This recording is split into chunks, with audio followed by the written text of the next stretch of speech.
Hello students, आज मैं आपके लिए फर्स्ट क्लास का सिलेबस लाई हूँ क्योंकि मेरे कमेंट बॉक्स में काफ़ी रिक्वेस्ट आ रही थी कि आप क्लास फर्स्ट को पढ़ाइए। तो मैं आपको आज सिलेबस एक्सप्लेन कर रही हूँ। उसके बाद कल से मैं इसी के अकॉर्डिंग आपको क्लास फर्स्ट का कोर्स करवाऊंगी। पहले हम देखते हैं हिंदी का क्लास का सिलेबस। हिंदी का सिलेबस देखते हैं हम। क्या है? भाषा। भाषा क्या होती है? जो हम बोलते हैं, जो हम पहले बोलना सीखते हैं, क्लास घर में सीखते हैं, फिर हम स्कूल में सीखते हैं। इस तरह से जो भी है उसके बारे में मैं आपको एक्सप्लेन करूंगी। भाषा। फिर है वर्ण। वर्ण होती है ध्वनि, जिसे हम छोटी छोटी जो ध्वनि होती है जिसके टुकड़े नहीं किए जा सकते हैं, वो वर्ण है। इस तरह से मैं आपको एक्सप्लेन करके बताऊंगी। मात्राएं।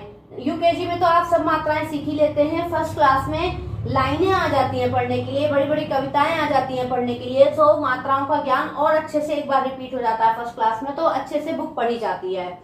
उसमें बिंदु और चंद बिंदु भी आ जाते हैं। कहाँ आपको बिंदु लगानी है, कहाँ चंद बिंदु लगानी है, क्या बोलते हैं जो हम बिंदु लगाएंगे और क्या बोलते हैं हम जो चंद बिंदु लगाएंगे। लिंग।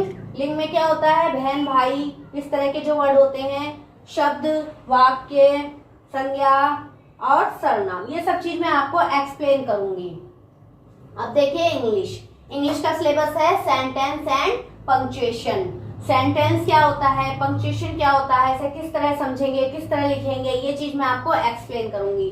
Subject and predicate. एक लाइन लिखी होती है, उसमें से सब्जेक्ट और प्रेडिकेट को अलग करना होता है, वो मैं आपको समझाऊंगी कैसे सब्जेक्ट क्या होता है और प्रेडिकेट क्या होता है। आर्टिकल्स। आर्टिकल्स में ए एंड द का यूज होता है, वो मैं आपको बताऊंगी। ए और एन और द कहाँ यूज होंगे। नाउन, एडजेक्टिव, प्रोनाउन, टेंस, ये सब मैं अच्छे से आपको समझाऊंगी, क्लियर करूंगी। अब आया फॉर्मल लेटर और इनफॉर्मल लेटर। फॉर्मल लेटर होता है जो हम स्कूल में प्रिंसिपल को लिखते हैं, और इनफॉर्मल लेटर होता है जो हम अपने रिलेटिव्स को लिखते हैं, या हमारे आसपास की कॉलोनी में कोई गड़बड़ हो रही हो तो हम उनको लेटर लिखते हैं जिससे कि हमारे कॉलोनी की प्रॉब्लम सॉल्व हो जाए। ये हो गया आपका फॉर्मल और इनफॉर्मल। मैथ्स में है shapes and size. Number from 1 to 9।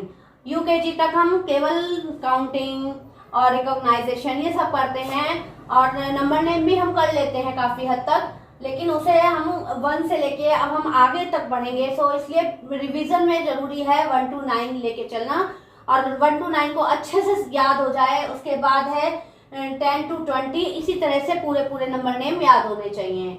Addition, subtraction आपको उंगलियों पे और लाइन के और सब तरह से आने चाहिए, ये क्लियर करूंगी।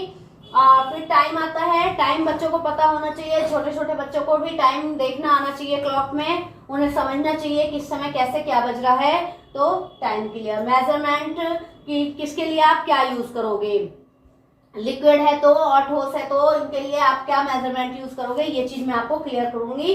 फिर डाटा हैंडलिंग है, पैटर्न है, पैटर्न किस तरह से क्या बनाते हैं, नंबर्स है, मनी है। मनी आजकल सबसे ज्यादा इम्पोर्टेंट है, तो इसलिए मनी को भी अच्छे से एक्सप्लेन करना चाहिए कि मनी में नोट इतने हैं, आप बाजार लेके जा रहे हो, आपने क्या लिया, क्या खरीदा, कितने आपको रिटर्न मिलेंगे दुकानदार से, ये सब चीज आपको अच्छे से नॉलेज आनी चाहिए। सो गाइस, अगर आपको कोई भी प्रॉब्लम हो तो आप मेरे कमेंट बॉक्स में पूछ सकते हैं।